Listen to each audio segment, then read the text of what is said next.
Good morning, Grace Chapel. This is Terry Pitkin. I am the recently hired seniors person for here at Grace. I'm not Bruce, and you need to know that in advance. I'm filling in for him this week, and I just want to give you a little background in terms to how I got here this morning and why I'm doing what I'm doing. So first of all, this for me started in late January or early February. Bruce was teaching one Sunday, and when he got to the end of his sermon, he was doing an application, and he was talking about how members of the local body, especially here at Grace Chapel, need to be ambassadors for Christ.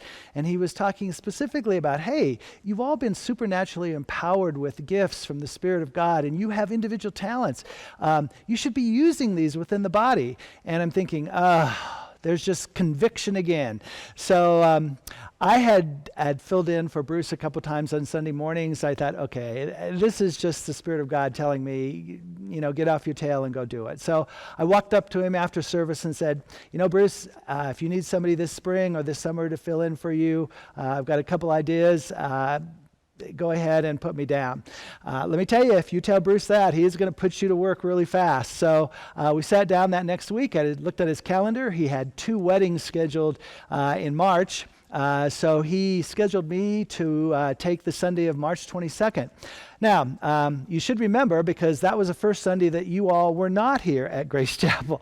And as a result of that, when we met as a staff with Kate Schmear and myself and Bruce, we just said, Bruce, you really need to be the one teaching for the next few weeks, which he has done for the last 4 weeks, especially cool right afterwards, and then leading up Palm Sunday and our Good Friday service, and then Easter last week. So that's why I'm taking the week today that I would have had on March 22nd. Now, before we get started this morning, just a couple quick things. I want to give a shout out to any of you who may be listening online who are not necessarily regular members of Grace, because we find that we do have people tuning in and listening. We really appreciate that. We're glad that you've joined us today.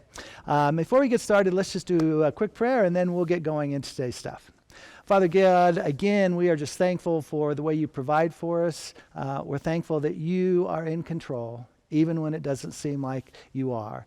So thanks for the time this morning. Thanks for all who are listening, that they would be blessed, Father, that they would take away what you want them to know from what we're sharing today. So thank you, and we love you, and we're so thankful for Jesus in our lives.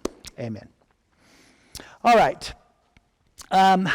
How did I come up with this topic? I've had some ideas about what I've wanted to do for quite a while. And after I told Bruce I would do this, I started doing some reading and some research. And I went to a staff meeting, and Bruce said, why don't you share with Kate and I some of the stuff that you're looking at? So I did. And the first thing out of Kate's lips was, Terry, you can't say that. Terry, you can't say that. And then Bruce finally just interrupted. He said, what exactly is your purpose? What do you want people to know? And I kind of hem-hawed around. I thought, you're right. I don't know exactly what I want to share exactly. So I went back and I retweaked it. But one of the things that Bruce had said to me that day was, he said, why don't you say, this is what I learned after 43 years of teaching. So in tweaking it, this is what I came up with. As a man of faith, this is what I learned after 43 years of teaching in a public school. So that's where we're going today, but I want to emphasize a couple of quick things. I realize for some of you who are listening, you're saying, well, that only applies to people who have kids today, who are raising kids. And what I want to suggest to you is, it does as a primary source, but you, all of you, have interactions with young people, and you have a chance to pour into their lives. If you're involved in ministry here at Grace Chapel, just because you don't have kids in your home, you can pour into ministry here at Grace, working in different avenues that we have available. You have grandkids. You've raised your kids, so now you have an opportunity to pour into your grandkids. You have kids in your neighborhood, just young people that you come into contact with. I just would strongly urge you to listen today what I have to say, because this applies on many, many levels. And it's important that everybody realize, we know from statistics that most people in this country, according to the research, are saved before the age of 18. That's why we put a great point of emphasis on young people and children's programs here at Grace. You can be a part of that. And I'm just going to hope to give you some hints today about how you can go about that and be effective. Now, what Bruce suggested to me, and I like the idea, he says, when you do this, just do it through a series of bullet points, which I'm going to do with you this morning, but I quickly want to just show this slide to you. So I've taught for 43 years in a public school. I've been in service to death. I have heard great people. I've heard some not so great people. I get in service once at the beginning of the year, and then it just goes on and on all year long, as any teacher who attends Grace Chapel will tell you. But when I was doing my research and doing some reading, I went back, and I just want to assure you that as I was looking at this, I have read some books that aren't written necessarily by Christian artists, or authors, but several that I did. And I just want you to know, if you ever want to check out this book list, let me know. I will get it to you. There are 2 or 3 books on here I would strongly recommend. And also, just to assure those of you who may think that I'm talking strictly from a secular standpoint, several of these have strong biblical influence. Several of these books were published by Focus on the Family, the James Dobson organization, which has just such a priority upon family and raising kids. So that's where a lot of my stuff is coming from today. So what I'm going to do today is I'm going to cover 7 things. And I'm just going to read this to you because this really does a better job of as a synopsis of what I want to share with you today. So it's going to be a look at schools, parenting, and how to integrate those 2 things from a faith-based perspective. Now, as I say that, I'm working under the premise that we want to raise life-ready kids who are practitioners of their Christian faith when we're done with them. So when they walk out of our homes as seniors in high school and they go off to college, or they go out and enter the workforce, or they go into the military, we have kids who are ready to do that. Now, we know, based upon our society today, that we do have a lot of issues with our families in America. So there are lots of programs out there, and I just want to give a shout out to Cheryl Holscher from here at Grace Chapel. She took the training for a program called Reset Families, which was actually put out by the Scottsville Public Schools. Cheryl taught that as a Pathways class last fall. Would not be surprised to see her doing that again in the future. And we had several young families who were attending that. Just lots and lots of great tips that you can use when you're raising your kids today. All right, so let's go ahead and move into our first points. Now, I don't want to sound doom and gloom about anything, but I want you to understand I feel strongly about this point. As a parent today, you are in a spiritual battle for your kid or your kids. Can I just say that again? There is a culture, a society, an enemy who wants to take your kids away from the faith. It's not pretty. You, parents, have to be ready and equipped to get your kids ready for that. And I would say, first of all, I think it starts with you. So I love the scripture in Ephesians 6, because in Ephesians 6, what it talks about is, as believers, we are to put on the full armor of Christ, starting with our head all the way down to our feet, because our enemy is attacking us any which way he can. Always probing and poking and trying to find weaknesses that can be exploited. The same thing is happening to your kids. So you need to make sure that you are ready to go, parents, and then turn around and equip your kids the same way. Now, I think there are some other things that you can do as parents that are really quite practical, and they're not as hard as you might think. So start with something really simple. Be involved in your local congregation, starting with both mom and dad, and then get your kids involved. I strongly encourage, and you have heard me say this during announcements on Sunday mornings, get your kids into our kids' programs. We have Sunday school for our kids during children's church that's wonderfully effective, that talks about missions and stories and service. We offer vacation Bible school in the summer. We have our Now program that runs through the school year. As soon as they're out of our Now program, program. We want to get our kids into our junior and senior high youth programs. So we offer lots of things. Those are great ways to equip your kids and also have them interacting with lots of other kids, ways to integrate their faith and ways to share it. We are always working with our junior and senior high kids to get them involved with our local body serving. Parents, strongly urge you to model the behavior that you want from your kids. I would say this at parent-teacher conferences all the time. Parents, model the behavior you want from your kids. Okay, also, I really, really hope, parents, that you are developing strong relationships with your kids. This will start when they're young and will continue. And that's going to cost you time, your time. But it is so worth it. Cultivate those relationships so that you know where your kids' strengths are, what they're good at, what they're not good at. And that will serve you well later on when you run into some difficult times with your kids, and you will. Because you and your kids are involved in a daily battle outside of the home, make sure that your home is a safe place for your kids.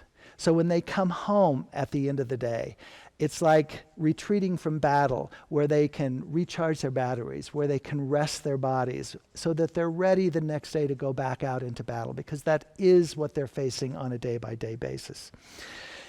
Constantly, continually pray for your kids. It's so critical. And while you're doing that, pray for your kids' friends. Because whether we like it or not, the friends that our kids develop are going to have tremendous influence in their lives. Know who they are and pray for them and their families as well. Make no mistake, you're going to make some mistakes, and that's okay. The key, mom and dad, is to let your kids know that you did that, get right back up, and get back into the battle. It's okay. You don't have to be perfect. You just have to keep after it and be consistent. All right, so let's go to point number 2. I am a strong believer that great kids start in homes where the marriage is rock solid. Now, I'm not naive. I certainly understand that even within the walls of Grace Chapel, we have single-parent families, we have blended families. All I'm suggesting is you are giving your kids a great chance if your relationship with your spouse, if you have one, is in great shape. We live in a culture that kind of like raises kids up. They're the key. They're the ones that are most important. And I want to suggest to you that is not true. If I'm making a tier to show to you, what I would put at the top is your individual relationship with Christ first, then your marriage. And your marriage has to be nurtured and worked at continually, parents. So do that. By doing that, you are setting an incredible example before your kids. You're providing safety and security. Next on that list is your kids. They are not the most important thing, and they need to know that. They need to know that mom and dad take first priority, that your relationship with God is the most important thing. There is nothing worse than entitled kids who have been led to believe, even inadvertently, that they're the most important thing on this earth. They are not. If we want to teach kids who are compassionate, who have servants' hearts, who love Christ, and are going to be sacrificial, we can't make them the be-all, is-all. So please be mindful of that while you're dealing with this particular thing. I would also encourage you, parents, to understand that you're going to have to make some tough decisions for your family. And it's not going to make you the most popular parent all the time. But you have to be ready to do what is best for your family and for your kids. And that will not always set well with them. But that's okay, because you see a bigger picture. They are not old enough with the understanding to know what that looks like. So you have to step in and do those things for them. So let's do that. Let's go to point number 3. Now, some of you are going to be saying, what do you mean don't overparent? But let's just look at this. Don't overparent. Instead, let logical consequences take place. Listen, you're going to have to do parenting. It just comes with kids. But as some of you know, especially if you have more than one kid, some kids just seem to go through life and are much easier to parent, while other kids require much more of our effort and our energy. And that's just the nature of the beast. That's just the way some personalities are. If you have a kid who's walking through life and they're making good choices and they have a good friend set and they're doing what you ask for them, don't intervene. There's no reason. It's like, if it ain't broken, don't try to fix it and don't change it. But when things happen, one of the things you can do is don't overparent. As often as you can, let logical consequences take place. I am a strong believer that logical consequences are a much better teacher than anything you say or do. Okay? Now, as you walk through this process, there are a couple things I think are really important for you to remember.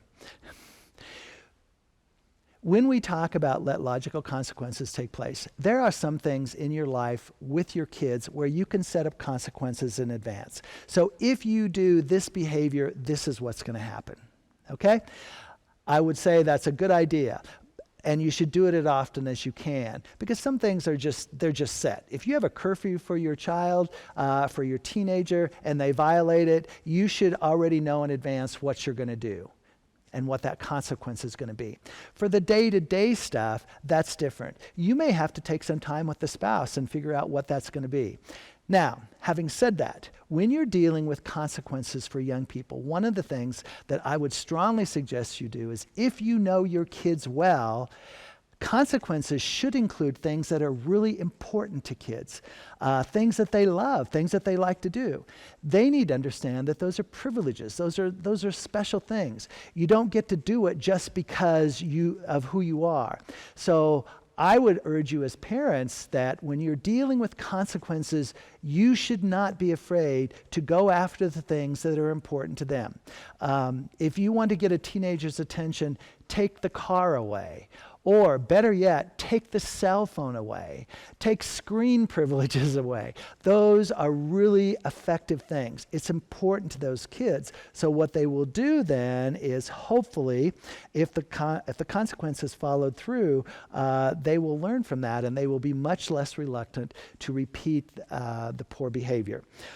So let those things do. I think with young, especially smaller kids, I like the idea of timeout. And I do want to emphasize, I am not against, I don't know if it's not capital punishment, but corporate punishment. I think in particular up to maybe 7 or so with your kids, an appropriate spanking is well deserved with some of our young people. I think after that age, you might want to start looking, and you can also check with other experts to see what they think is important, but I think you should be ready to look at other forms of consequence for those kids. Okay, let's go ahead and move on to point number 4. I'm a public school teacher, so I'm a little partial to this. I have told a lot of people over the years, if I had 25 cents for every well-meaning older believer who has said to me, ever since they've taken prayer out of public schools, they just haven't been the same. Well, here's a newsflash. They haven't taken prayer out of public schools. Kids, adults can still pray at public schools. Now, have they defined through the court system the difference between church and state and what's allowable and what's not? Yes, they have. Some of you may strongly disagree with what the courts have done with their rulings. I can't fix that, but I am going to let you know it's misleading to say that you can't pray in public schools. What the courts have decided is you can't give preferential treatment to a specific religion or faith in school. So for example, some of you who are older might remember when you were attending school, they might do the morning announcements and then they'd say the Pledge of Allegiance, followed by, we're all going to recite the Lord's Prayer. You can't do that anymore. The courts are extremely clear about that. So understand that. When I first moved to the Scottsbluff-Gearing area, I went to home football games. There was a different pastor praying before every game. And I thought, well, this is kind of cool. If you went to graduation ceremonies at either Scottsbluff or Gearing high schools, you would have a student-led invocation at the beginning of the service. You would have the same thing done with the benediction that would be student-led. Those things are no longer available. The courts have been very clear about that because you can't give preferential treatment to a specific faith. Now, having said that, there are lots of good things that are happening, and you should be aware of this because this is really cool. you can still pray in public schools. If I was at school early in the morning, which I was a lot, I could do my devotions there. Nobody's stopping me from doing that. It's perfectly legal. And the courts have said you can have like Bible studies. And in fact, one of the court cases that made that available nationwide came out of the Omaha West Side High School, where a girl wanted to have a Bible study club after school. At the time, the school said no, the administration said no, the school board said no. She got some people to back her up. It was appealed all the way to the Supreme Court, and the Supreme Court said, yes, you can have a Bible club at your school, just like you can have a science club or a math club. They did put a couple of parameters on it, but it was nothing more than applying like you would for any other club or creating one at your school. And then also just a faculty sponsor and not meeting during school time. A good example of this is in the last 10 years at Scottsbluff High School, where some students went before they filled out the appropriate paperwork, turned it into the school, and they now have a Youth Alive Club, which meets once a week during lunch. Kids go in for a student-led Bible study. Both Scottsbluff and Gearing High Schools have very active FCA chapters, Fellowship of Christian Athletes. So those things happen. But one of the more critical things, and I just want you to get this. If you were here this morning, I might point to the front row and say, hey, Annie Ryan, who was your 6th grade teacher? You know what? Annie could tell me who that was. If I pointed over at Jeremy Banky, I said, Jeremy, who was your track coach in high school? He could tell me. My point is, teachers have tremendous impact on students. So every fall when I would say to you before school starts, pray for your Christian teachers, I'm dead serious. They have such impact on kids' lives, and you want that to take place. So I'm telling you, if you are not aware of this, we have a boatload of teachers from elementary up to high school into the collegiate level locally who attend Grace Chapel. Pray for those people, no matter what your age is. Talk to them and encourage them. You'd be surprised the difference it can make. I would just quickly tell you, even though people would say you can't do a lot of those things in public schools, talking about religious things, I'm going to tell you it comes up all the time. I used to do an icebreaker exercise at the beginning of every semester where it was 20 questions with Mr. Pitkin. They were just mostly innocuous questions. What's your favorite sport? Who's a role model for you, etc. But I always included a question, what means more to you in life than anything else? When we were done with that, 2 or 3 days later, after the kids had all answered those questions, I would always say to them, I would never ask you to do something that I've not done. So you have 10 minutes to ask me any of those questions that you want.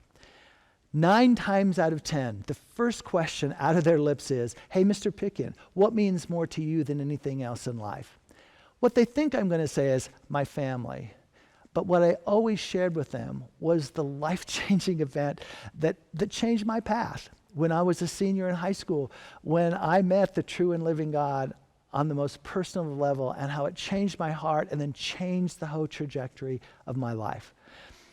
It happens all the time. Kids are inquisitive. They want to know things. They want to know things about their teachers. Teachers have that opportunity to share. Okay, let's go to point number 5. I am not going to spend a lot of time on this because this really ties into one of our first points. But I think as parents, you really need to be prepared to fight a cultural war that does not support your Christian values. Sometimes the way it doesn't support our value system as believers is really simple to see, and it's overt. But a lot of times it's very subtle, because what it will do is it will pull our kids and our families away from godly things, and they sometimes don't even recognize it. I'm going to give 2 examples. You don't have to agree with me. They're just observations that I've seen over the years. So, my first one, because I had to fight this battle with my 2 daughters, is dress.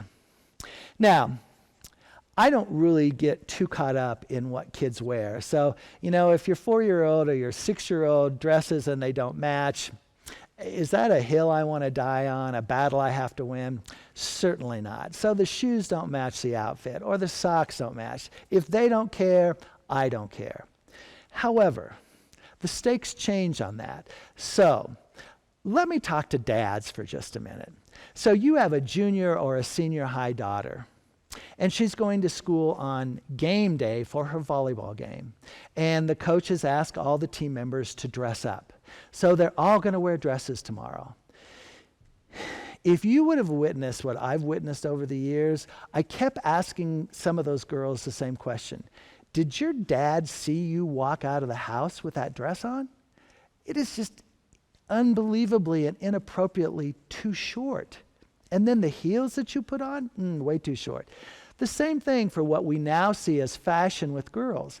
How much are you okay with as a parent with your daughter showing? Now, I say this only because I think those can be subtle, because all of your daughter's girlfriends are going to tell her, oh, that looks so great. It looks so great on you. It's so cute. Boys are not thinking the same thing. And dads, that's why I'm telling you, don't hesitate. Don't say, well, I don't know. Of course you know. So intervene on behalf of your daughters. That's not appropriate, and you can't wear that. Will she be upset with you? Absolutely. Will it be worth the battle? Absolutely. Okay, another one quickly before we move on would be time. What you do with your family, what you do for entertainment, I think that speaks volumes about what you do. I am growing increasingly concerned as an educator and someone who works within the local church body of how we take our kids away from church activities in the name of, there are a lot of things. One would be sports. So if you have a kid who is a reasonably good basketball player, or a daughter who's a good volleyball player, or a softball player, and suddenly after their season, they get selected to play on a traveling team. And so during the month of June or July, you're going to miss 5 out of 6 Sundays because they're playing in tournaments. And how subtle is it? My kid's gifted. They need to be on these teams. The coach says, we need you. They're really important. I'm glad I don't have to make those decisions anymore, but I'm telling you, parents, if it's consistently, if somebody else is winning and it's not the spiritual side for your child, you might want to do some examining of what's really important to you and what will be important to your kid down the road. Okay? Okay, be aware that you have a culture that is not going to support your values. All right, let's go to number 6. Read this with me, if you will. Achievement builds a child's self-esteem, not telling him or her how great he or she is. Now, this sounds worse than it is. We are so concerned about kids and their self-esteem today. And in the process, what we've done, because we keep thinking, we want our kids' lives to be easier than our lives. We want them not to have all these things that make life difficult. Folks, the things that make life difficult are what builds character in kids. It's what builds self-esteem as you walk them through that, as you support them through difficult times. I'm going to strongly suggest to you, because I feel really strongly about this, achievement or tasks, completion of those things, that builds self-esteem in kids. Not just going around and telling your kid, they're really, really good, or they went out for a sport so they get a participation ribbon. That doesn't do it. Let me give you just a quick example. Maybe you've got a 10 and a 12-year-old, and you've said, hey, today your job is to go out to that 2-car garage that we have that is filled to the brim with crap and needs to be cleaned out, and you have to clean that out today. So that's mom's orders. So they go out there, and she says, I'm checking twice, and you can come and ask me questions if you're not sure where things go or what to do with them. By the end of the day, they have that garage in shipshape. I will tell you, you just help build their self-esteem tremendously. Because when mom walks out, she says, man, this is so nice, and I appreciate so much what you've done. And by the way, when dad comes home, because he's the one who trashed the garage in the first place, and he starts kind of throwing things around, you know who's going to be in dad's face? It's going to be those kids, because now they understand what that took. Same way as kids are growing up, you give them household chores, you teach them how to wash clothes, you teach them how to cook. Those by achieving those tasks or by mastering those tasks, you are building their self-esteem. Give your kids opportunity all the time to do that. Do things with them, dads with their sons, moms with their daughters, and then mix it up so that they have multiple chances to learn all these things. And in the process, you're just giving them such a wonderful foundation. You are building their self-esteem. All right, so my last point today, because I simply could not come up with a title for it, I actually have 4 bullet points here, and I'll wrap up with this. So, I used to say this all the time: no is not a dirty or a 4-letter word. In our culture, I would say if you can tell your kids yes about something, then do it. But you are just going to have to be able to say no. As an adult in a child's life, you're going to have to say no. You're going to have to teach your little ones what delayed gratification looks like. No, you cannot do this. You can give them a reason, but it's just something that you need to do. They need to know what that's like because they're not going to get to do things that they want all the time in life. So don't be afraid to tell your kids no. It's okay. It's not the end of the world. All right, I have dealt with this with high school kids forever.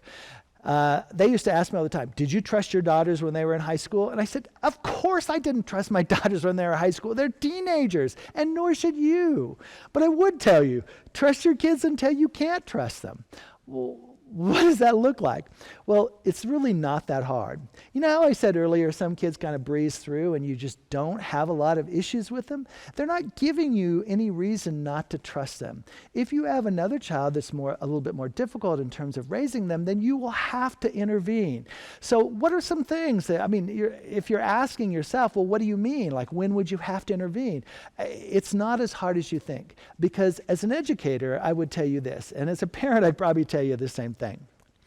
When you see things like in your child a change in their friend set, especially if it's one that you are not comfortable with and you don't know, if you are seeing a change in the way they dress, the one that we would see at school all the time that would be telltale signs was if you have a kid who is a good student and suddenly those grades are just dropping, like a tank, those are telltale signs that there's things that are going on in their lives that you need to be ready to intervene. And when I say that, trust, no. What you have to do is be ready to go in and help your kid. In some instances, maybe saving them. So when kids would ask me, would you look in your daughter's room? And I thought, of course I'd check my daughter's room. I would be ashamed of any parent who wouldn't do it. And the kid would say back, hey, you don't trust me. That's their room. That's their privacy. No, that's a room that they stay in that I'm providing. And parents, you have to be ready to take that on. Do not be afraid to do that. You could be saving your kid's life. So trust your kids until you can't. Okay? Now, this is just a Pitkin thing. Bedrooms are for sleeping, okay? Not for viewing television. So if you are sitting there and your kid has a television set in his room, I'm asking, why? Well, you're saying, well, he doesn't or she doesn't like to watch what we like to watch. Oh, boo-hoo. So he would have to learn how to share time and not get his or her way all the time. Hey, welcome to real life. Those aren't really as difficult lessons as you could think, because most Americans have at least 2 television sets in their home. I'm just saying, not in their bedroom, Mom and Dad. It's not where it's needed. And while we're on that, every kid, high school kid, junior high kid who has a cell phone, puts their cell phone next to their bed. Because why? It's their alarm clock. Mom and Dad, take it from me. Go to Walmart, spend about $6, get a digital phone with a little light on it and an alarm, and that will be their alarm. When they go to their bedroom, their cell phones stay out there, the same place you put yours, Mom and Dad, because when that pings on their cell phone that somebody is texting them or contacting them, they're going to hear that, they're going to look. They're there to sleep, not to be on their phones. I would say the same thing for computers, anything else that's going to get in the way. Bedrooms are for sleeping. All right, and the last thing before we wrap this up is screen time. And when I refer to screen time, I'm going to put 4 things in this category. So phones, computers, tablets, and TVs. If you start checking out the research on this, ladies and gentlemen, if you have kids, and you should, we're getting more and more feedback, and what we're finding is kids who spend excessive amounts of time on any of those 4 things that I mentioned are in trouble. You really, really, really need to take a strong stand on what you're going to allow your kids to do with screen time. It becomes the greatest babysitter of all time for little kids because you can put them in front of an educational TV show, and then you can go do what you want as a parent.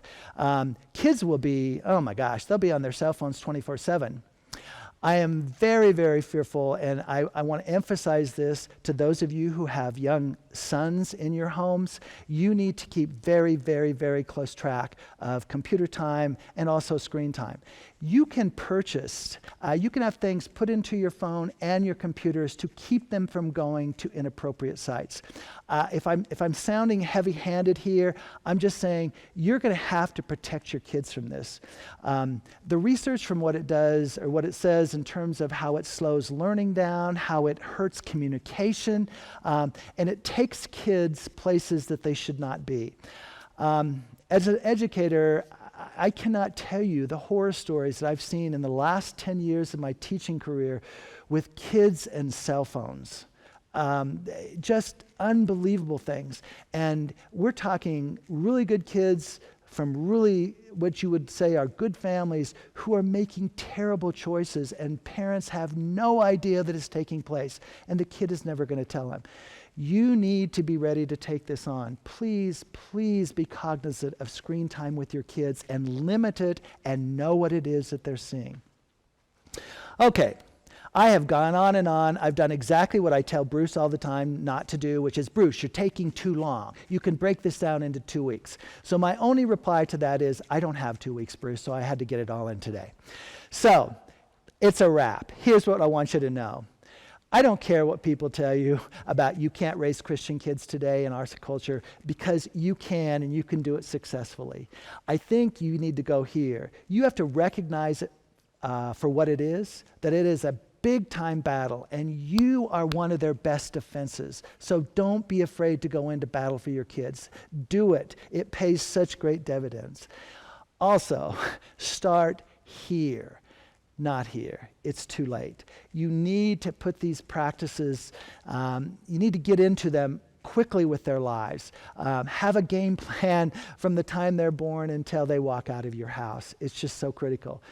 Pray for your kids all the time. You will. I know you are, because as you're raising kids, it's so scary that you just feel so out of control. So pray for them all the time.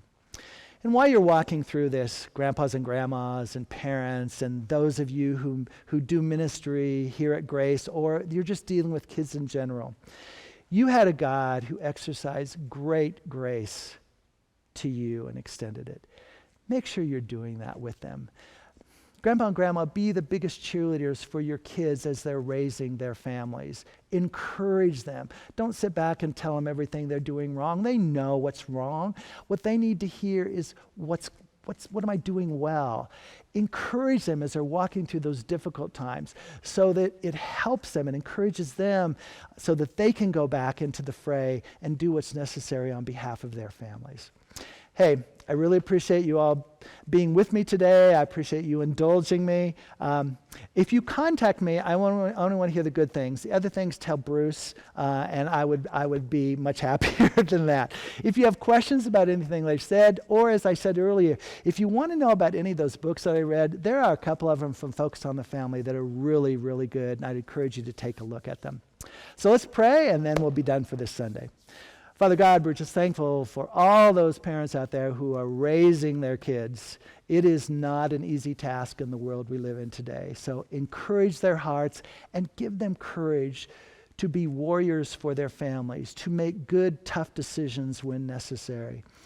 And as always, Father, that we want to encourage our kids to, with every fiber of our being, to know the God that we know. So thank you now in Jesus' name. Amen.